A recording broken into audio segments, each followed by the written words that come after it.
The perception. If you can tell me how you feel the perception of folks who have substance use disorder, who are addicted to pain pills or alcohol, or how that perception has changed from when you first started working in this to what you're seeing today. So from 30 years ago, definitely it was something that was more secret. We have to keep a secret in our family. We have to find a way to control it. Can you hear our train coming through on the I can't. I was hoping you can't hear our lawnmower. Like yeah, sometimes it sounds like it's coming through the door. But it definitely was more, we had to have a secret about this. There wasn't really a lot of help.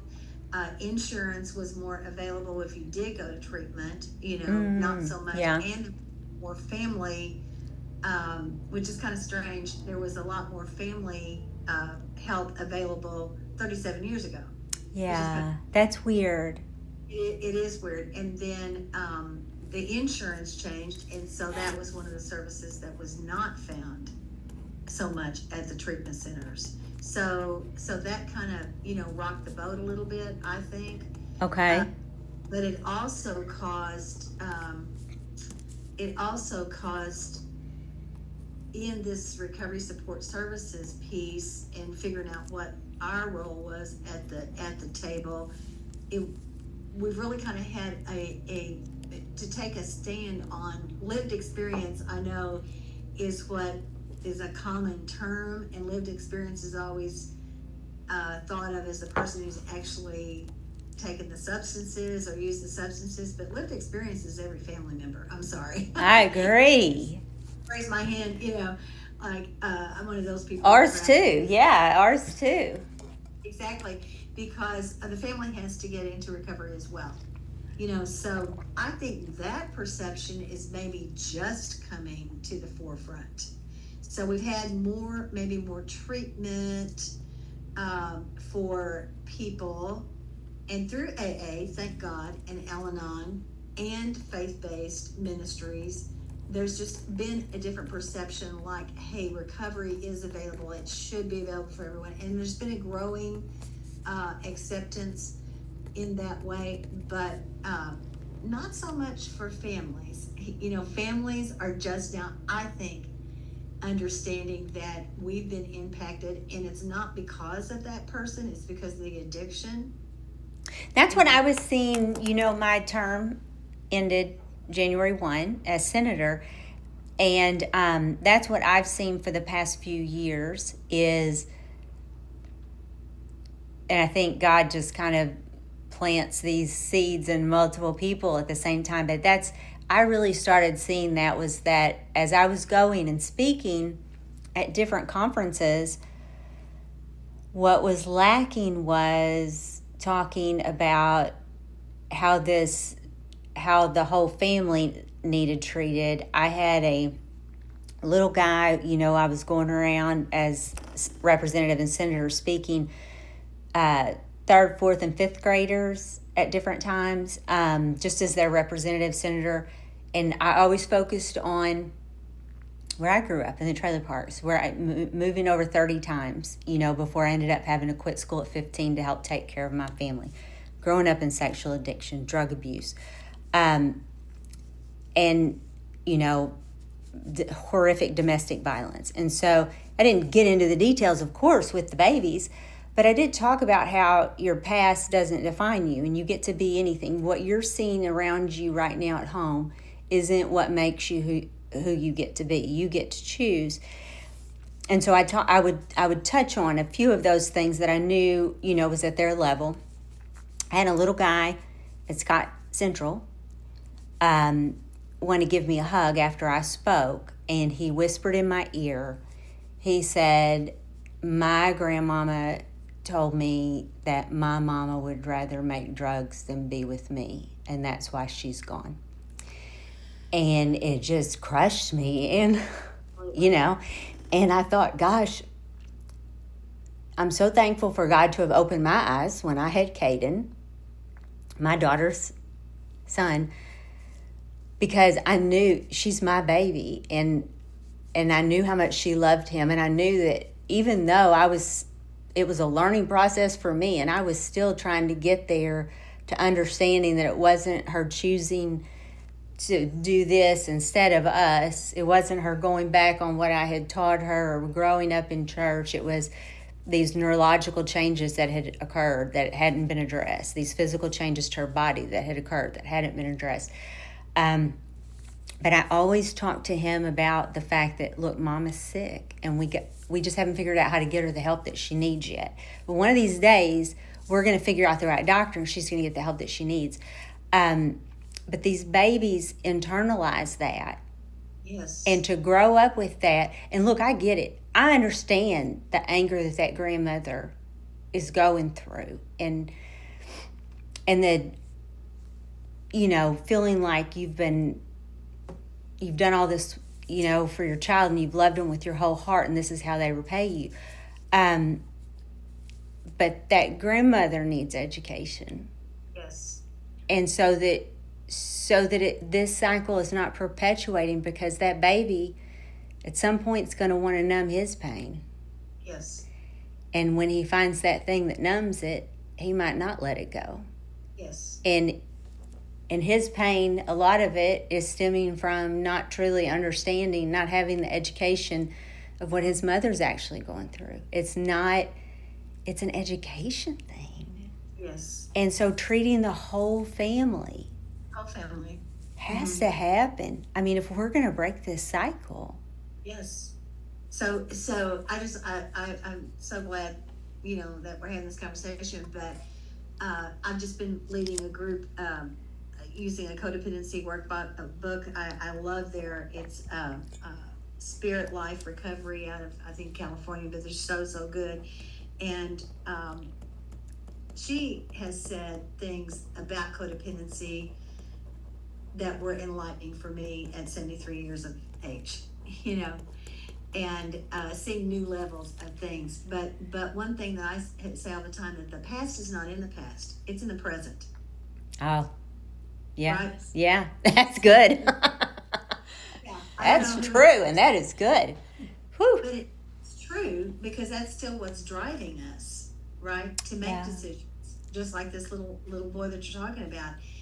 His present is going to be the past of whatever he expressed to you without intervention of some kind and healing of some kind. That's going to be who he is as an adult. Right. Believing those things.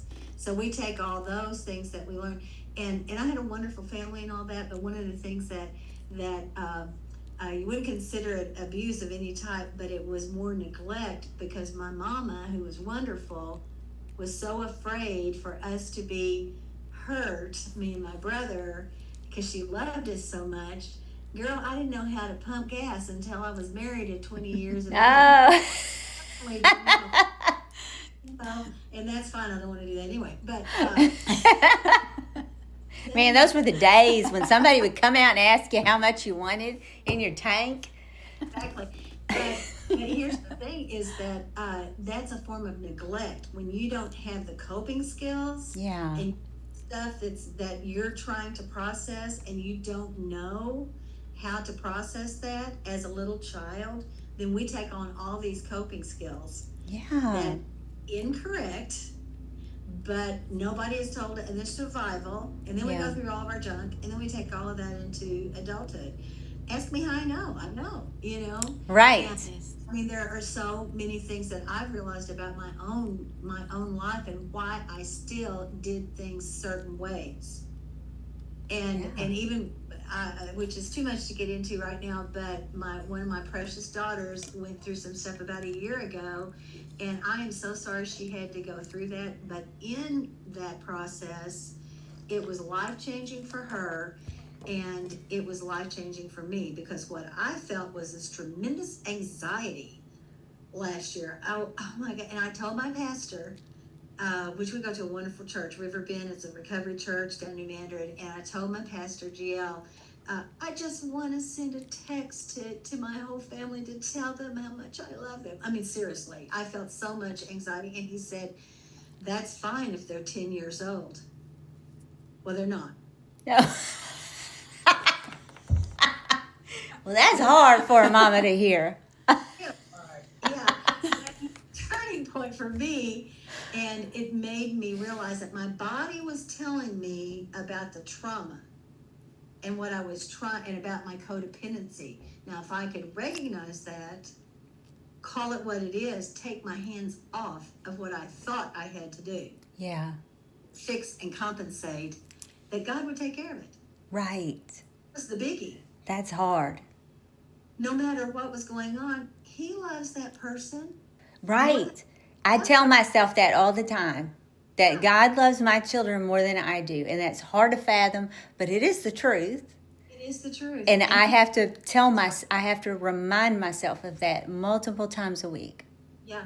So I teach a group on our leading group on Thursdays and Fridays with our women here, and I share those kind of stories because they're the age now that I was then when we started our whole journey, and I want to be able to tell them these are the things that I have learned in almost 40 years. Don't wait that long. Yes.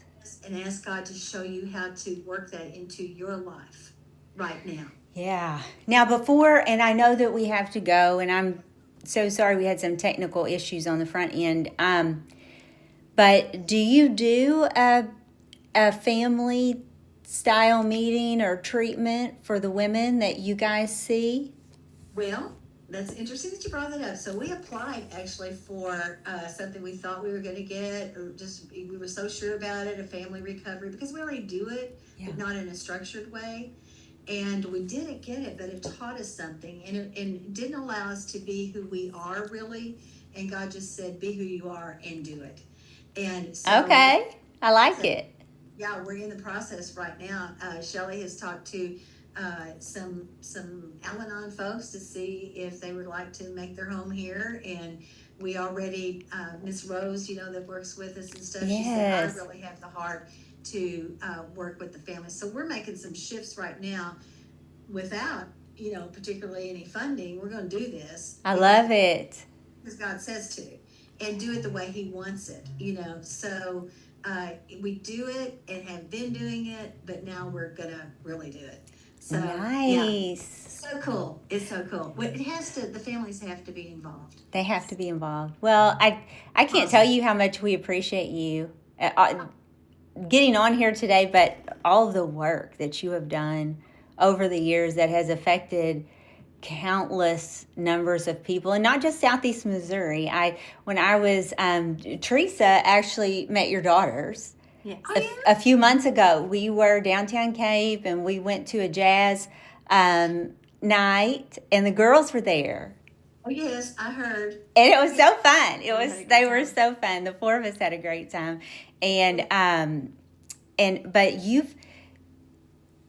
I was telling Teresa then, like, the work that you do is across our state. You've served on many boards. You have helped. You have great bonds and relationships with folks who do the same type of thing that you do in Kansas City. I mean, like, you have worked you work across this state and have for years helping advance our recovery services and what we know about addiction, which, again, the education part is so important. And gosh, I love that you're going to be working with families. That's my heart. Like, I know that there's so much of that that's needed and that can really help break these generational cycles. And save our communities. So thank you. Yes. So, well, I thank you. And real quickly, I just will never forget the day that I got to watch you on the floor of the house, and I was sitting up in the galley, and you turned around and looked at me, and I just went, because you were talking about the PDMP, I believe. Well, as I was praying over this meeting today, you mentioned it, so I'm telling the story. Because, man, there's a few moments in time in your life that you know that God put somebody there to intervene. And that was one of those very few moments that I was on the floor of the house and I was fighting against my own party to try to help them, to educate, to help them understand what addiction is, what it isn't, to stop thinking of it as a moral failing, to understand that we have to manage this through the medical profession. We have to manage this through the effects that it has changed the body of those with substance use disorder. The prescription drug monitoring was just a tool, but it was a tool for physicians that they didn't have. They're writing scripts blindsided because they don't have the knowledge, the information that they need on their patients. And as I'm being attacked from all sides, the governor was in the room across the hall, and he was pulling people in and trying to talk to them, and it was making it worse. It was making it worse, and so I had Democrats, because of the governor getting involved, standing up and wanting to pound on me about it, and then I had Republicans, because they didn't believe in it, standing up and I was managing it. I'm good in a fight. I'm scrappy. I grew up scrappy. I'm okay with a fight. But I was tired. I was so weary. And as the Bible talks about being weary from the fight, I was so weary. It had been so many months and had all come to that head. And I look up and I see you there. And it was like you're my angel up there. It was like, thank you, God, for giving me Miss Jane, for reminding me that my strength is not in me. It's in him. And he's got this. And he did, There, just for you. You are. God. In many ways. And so thank you so much for all the things. Thank you. Well, we love you, and you call if we can ever be of assistance to you. But thank you. This has been tremendous and very special to me. Thank you. Bye. Nice. Okay, bye-bye.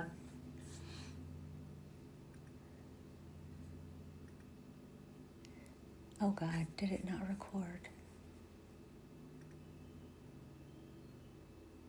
Oh, my goodness, Jesus.